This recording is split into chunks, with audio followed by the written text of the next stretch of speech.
You've seen the classics and the blockbusters, basically all the good stuff, but when it comes to cheesy sci-fi horror, there's a whole universe of ridiculous fun just waiting to be discovered. Forget the big budget special effects and Oscar-winning performances and get ready to laugh at these 13 seriously underrated gems of cheesy sci-fi horror. You might even find yourself wondering, why haven't I seen this before? Before we go into our explanation, we have a very small request. If you like our content, please support us by subscribing to our channel.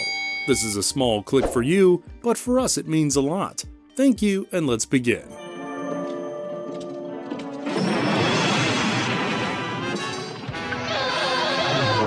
The Ice Pirates, 1984. Now, The Ice Pirates was originally intended to be a serious sci-fi film with a $20 million budget, but MGM slashed the budget to $8 million and had the script rewritten as a comedy. What a waste. So set in a distant future, water is so scarce that it is used as currency and is controlled by the Templars of Mithra, a powerful organization that destroys planets with natural water sources to maintain their monopoly. Jason and his crew are raiding a Templar ship for its ice. During the raid, they find Princess Karina in a stasis pod and decide to kidnap her, hoping for a ransom. But that wasn't easy peasy lemon squeezy because they were captured by the Templars. Jason and Roscoe are sentenced to be redesigned, which involves castration and lobotomization. Sucks to be them. But they're saved at the last moment by Princess Karina, who buys them as her slaves. She reveals that she is searching for her father, who disappeared while looking for the mythical Seventh World, a planet rumored to have vast reserves of water. She hires Jason and his crew to help her find her father and the Seventh World. They're joined by Killjoy, a former monk turned pirate, Karina's royal servant, Nanny, Percy, a robot butler, and Wendon, a flamboyant character who provides comic relief. As they get closer to finding the Seventh World, they struggle with time warps and other sci-fi elements that add to the film's quirky and humorous tone. So did they finally sneak past their enemies and find the Seventh World? I guess you'll have to watch The Ice Pirates to find out.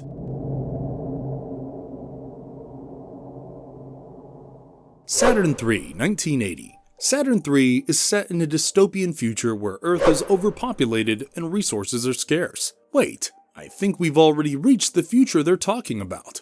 Captain James is preparing to depart from a space station, but he is murdered by Captain Benson, who is mentally unstable. Benson takes James's place and travels to the remote station on Saturn III. There, Benson meets Adam and Alex, who live in isolation with their dog Sally. Alex has never been to Earth and only knows about it through Adam's stories. Benson's mission is to replace one of the scientists with a robot named Hector, a demigod series robot that uses pure brain tissue extracted from human fetuses and is programmed through a direct neural link to Benson's brain. Wait, isn't Elon Musk trying to create a neural link? Anyways, Adam is concerned about Benson's mental stability and the potential dangers of Hector. Despite Adam's reservations, Benson proceeds with assembling and programming Hector. When Hector becomes operational, it quickly learns from Benson's neural link, including his violent tendencies and lust for Alex. The robot begins to show dangerous behavior, just like Benson's unstable mind. Adam and Benson attempt to disable Hector by removing its brain while it's recharging, and they succeed temporarily, but the robot soon reactivates and continues its rampage. Despite its star-studded cast, Saturn III received mixed reviews upon its release and struggled at the box office.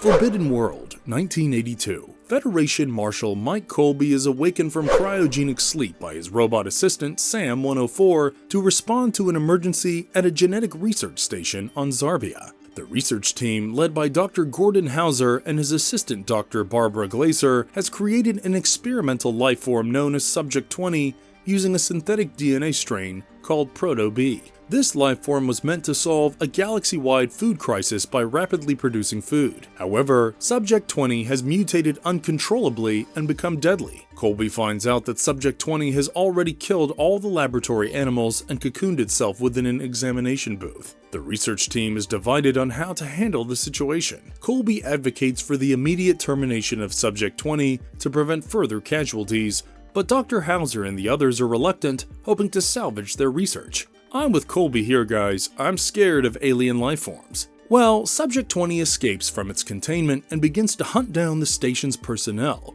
We all saw it coming, didn't we? Colby and the remaining survivors must find a way to stop Subject 20 before it kills them all. They discover that the creature's rapid mutations make it vulnerable to certain conditions. Using this knowledge, they make a plan to lure Subject 20 into a trap. So will they succeed? Watch Forbidden World to know more.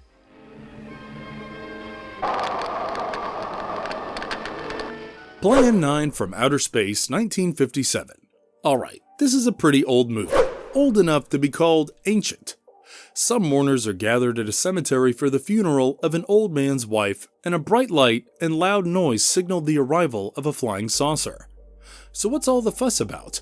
The extraterrestrials have initiated Plan 9, which involves resurrecting the dead to create an army of zombies. Their goal is to cause chaos and force humanity to listen to their warnings about the dangers of developing a powerful bomb called solaranite. The first victims of Plan 9 are two gravediggers who were killed by the reanimated corpse of the old man's wife. I wonder if this is the inspiration for Reanimator, a movie released in 1985.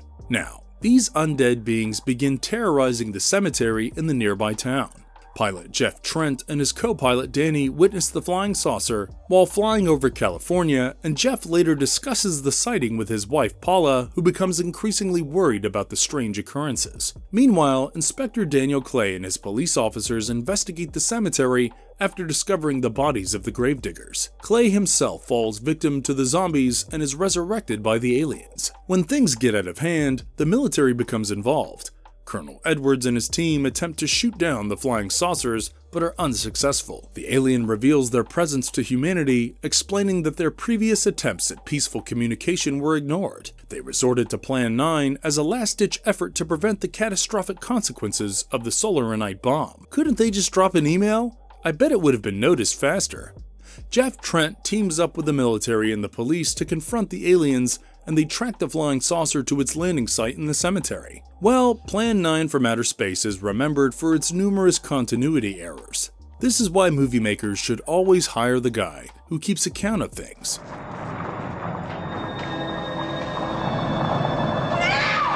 The Stuff, 1985. Now, this one is a satirical movie on consumerism. A group of quarry workers in Georgia saw a white, cream-like substance bubbling out of the ground. Curious, they taste it and find it delicious. What? If I find something on the ground like that, I'm not even gonna touch it, let alone taste it. But wait till you hear what happens next. This substance, soon marketed as The Stuff, becomes an instant hit across the United States. It is sold in containers similar to ice cream and is advertised as having no calories, making it highly appealing to the public. A young boy named Jason becomes suspicious of The Stuff after seeing it move on its own in his refrigerator. He tells his family about this, but they don't give a damn and continue consuming it. Fatal mistake. Everyone who eats The Stuff becomes obsessed with it to the point of eating nothing else. Meanwhile, former FBI agent turned industrial saboteur David Moe Rutherford is hired by the leaders of the struggling ice cream industry to investigate The Stuff and uncover its secrets. Moe teams up with chocolate chip Charlie Hobbs, a junk food mogul who has lost control of his company due to The Stuff's popularity. This meetup is like Deadpool and Wolverine, but for the food industry.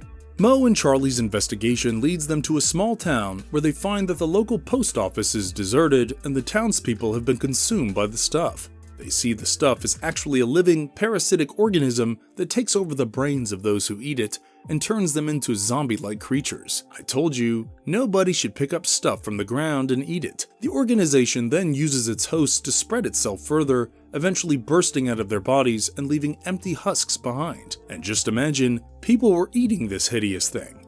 And funny thing, some scenes used foam made of blended fish bones, which stank so much that actors ran to a river to bathe after shooting. So what happened to The Stuff? Was it removed, and were the people saved? Check out the movie to find out.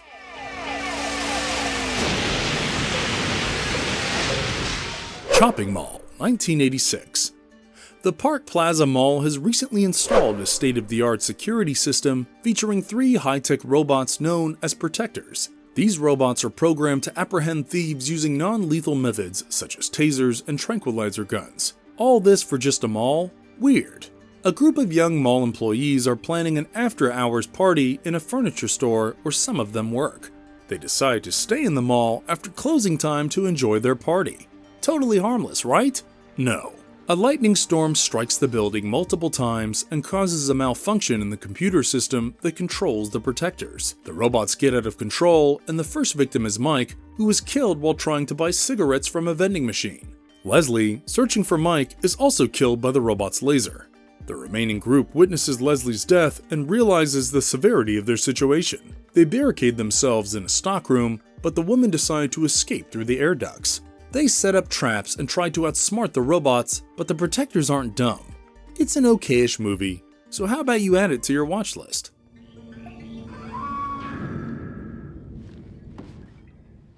Killer Clowns from Outer Space, 1988.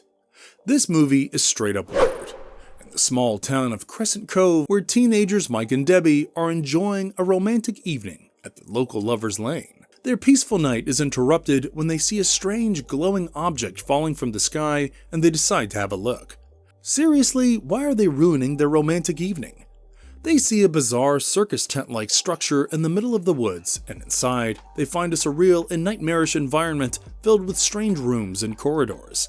They soon realize that the tent is actually a spaceship inhabited by alien clowns, known as clowns with a K. These clowns have come to Earth to capture, kill, and harvest humans for sustenance. Mike and Debbie stumble upon the body of a local farmer encased in a cotton candy-like cocoon. What a way to ruin a nice evening. They rush to the local police station to report what they have seen.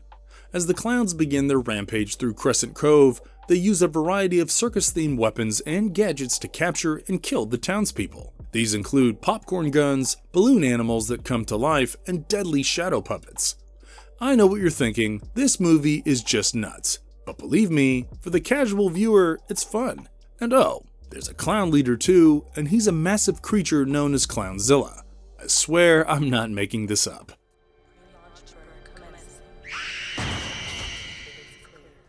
Screamers, 1995. Screamers is set in the year 2078 on the mining planet Sirius 6b, which has been ravaged by a decade-long war between the New Economic Bloc, or NEB, and the Alliance, a group of former miners and scientists. The conflict began when miners realized that extracting the valuable mineral beryllium released toxic gases, provoking a strike. The NEB hired mercenaries to break the strike, and it ended up being a full-scale war. To gain an advantage, Alliance scientists created autonomous mobile swords, AMS, nicknamed Screamers due to their high-pitched noise. These self-replicating machines are designed to hunt and kill NEB soldiers, and they target any living being with a heartbeat. Alliance soldiers wear tabs that disguise their heartbeats to avoid detection. Colonel Joseph Hendrickson finds a message which proposes a truce and guarantees safe passage through NEB territory for negotiations. Hendrickson is skeptical of the message, but desperate for peace, so he decides to take a chance. He sets out with Private Ace Jefferson, a newly arrived soldier from Earth. Now they see a young boy clutching a teddy bear. He claims to be alone, but Hendrickson and Jefferson soon discover that he is a new, more advanced type of screamer designed to infiltrate and deceive.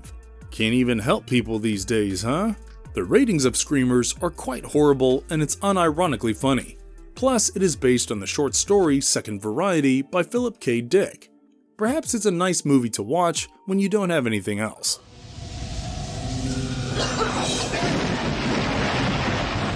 Creature, 1985. Directed by William Malone, Creature draws inspiration from Alien and The Thing, two great classics. The film is set on Titan, the largest moon of Saturn, and two researchers, Ted and Howard, stumble upon an ancient alien laboratory. Inside, they find an egg-like container that is the house of an alien creature. The alien awakens and it kills both researchers. They couldn't have entered the lab at a worse time. 2 months later, a new crew is dispatched aboard the spaceship to find out about the mysterious deaths and recover any valuable findings. The crew lands on Titan, but the ground collapses beneath their landing site. With their communication systems down, they send a search party to the German ship. There they find the egg-like container and the dead bodies of the German crew, who were also killed by the alien creature. The creature has the ability to control its victims through parasites, turning them into zombies. As the members are picked off one by one, Captain Davison and Melanie Bryce make a plan to destroy the alien. They manage to retrieve the explosives and set a trap for the creature. But do they succeed in luring it? You'll know when you watch the movie.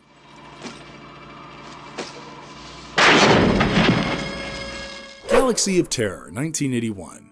Many of you don't know this, but future Titanic and Avatar director James Cameron worked on a Galaxy of Terror as a production designer and second unit director. A spaceship called Remus crash lands on the desolate planet Morganthus. The planet master, whose face is obscured by an aura, orders a rescue mission to be launched. The spaceship Quest, piloted by the psychologically scarred Captain Tranter, is dispatched to investigate. As the Quest approaches Morganthus, it is pulled off course and crash lands. The crew searches for survivors from the Remus, and they find the ship's crew brutally murdered, and they soon see a weird triangular structure releasing a powerful force that prevents the Quest from taking off. They decide to explore the pyramid, hoping to find answers. Inside, they encounter a series of deadly traps and manifestations of their deepest fears. The members are picked off one by one, and they realize that the pyramid is using their fears against them. No shit, Sherlock. And let me tell you, the ending of this movie is absolutely nuts. It'll probably make you angry, so go check it out.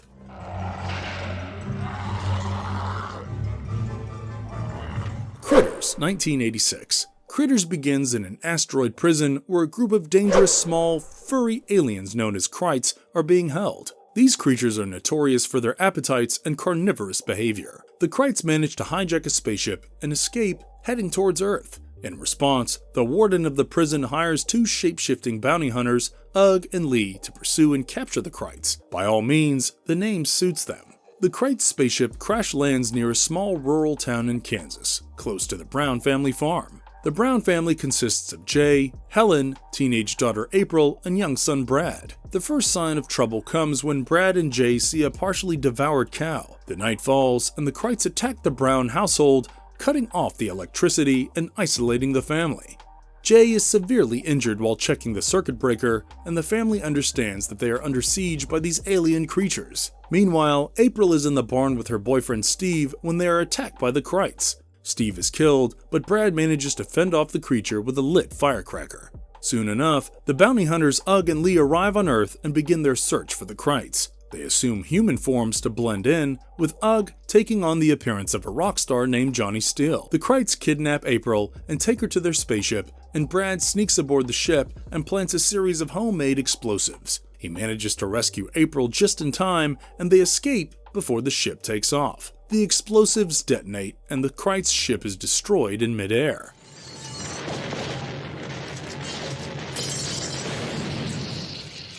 The Hidden, 1987. A seemingly ordinary man named Jack DeVries suddenly goes on a violent crime spree in Los Angeles. Yeah, I get cranky too when I miss my morning coffee. He robs a bank and kills several people. The police try to catch him in a high-speed chase. The chase ends when DeVries crashes his car and is severely injured. He is taken to a hospital where doctors inform the police that he is not expected to survive the night. Detective Thomas Beck is assigned to the case and is soon joined by FBI Special Agent Lloyd Gallagher, who insists on being involved in the investigation. Gallagher reveals that he has been tracking DeVries for some time and believes there is more to the case than meets the eye. At the hospital, DeVries disconnects his life support equipment and approaches the comatose man in the next bed. A slug-like alien creature emerges from DeVries' mouth and transfers itself into Miller's body, leaving DeVries dead. Miller, now possessed by the alien, escapes the hospital and continues the crime spree. Gallagher explains to Beck that the alien is a parasitic life form that can transfer from one host to another, taking over their bodies and using them to commit violent crimes. Gallagher himself has a personal vendetta against the alien as it killed his partner and destroyed his life. So did he stop the parasite after all? Watch the movie to find out.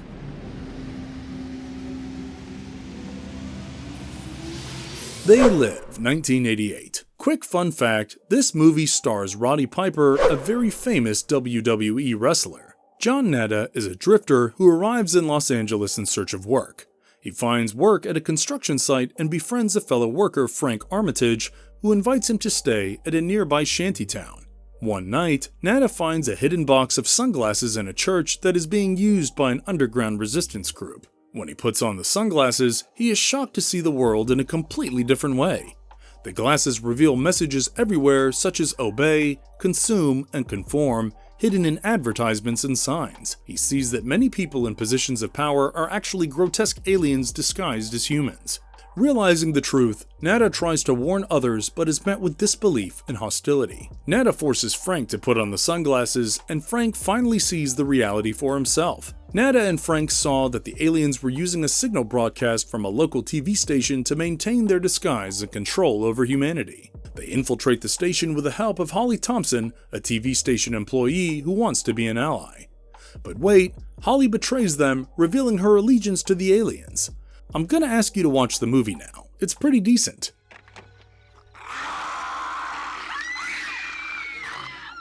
Marvelous verdict. So there you have it. 13 of the most cheesy and undeniably fun sci-fi horror films that deserve a place on your watch list. Sometimes the most enjoyable cinematic experiences aren't found in the big budget, critically acclaimed blockbusters. So next time you're craving something a little different, take a look at all these underappreciated gems. After all, who needs Oscar-winning performances when you have a giant rubbery monster with a penchant for bad puns? Got any more such movies on your mind? Let us know in the comments. And if you liked our content, don't forget to leave a like and subscribe to us if you haven't already. Have a good one and be safe. Thanks everyone.